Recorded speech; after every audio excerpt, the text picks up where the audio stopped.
At the end of this video, you will be able to calculate the difference between two dates in years, months and days in Excel.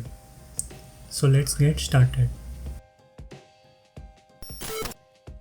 Before we begin, please make sure that the cells containing date 1 and date 2 are formatted as dates. We are going to use the DATEDIF function to calculate the difference in years, months and days. This function expects three arguments: start date, end date and the time unit in which we want the difference. Select the target cell and enter the equal sign to start the formula. Now type DATEDIF followed by an opening bracket. Select the cell containing the first date as the start date argument. Then add a comma and select the second date as the end date. Now type a comma to enter the unit argument.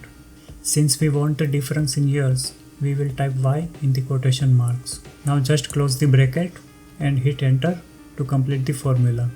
Drag the cell down from the bottom right corner to copy the formula to other cells. We now have the difference between two dates in years. For calculating the difference in months, we are going to use the same DATEDIF function, but this time with the letter M as the unit argument instead of the letter Y. Let's do it to get the difference in months. To get the difference in days, we need to use the letter D as the unit argument. Let's do that as well to get days between two dates.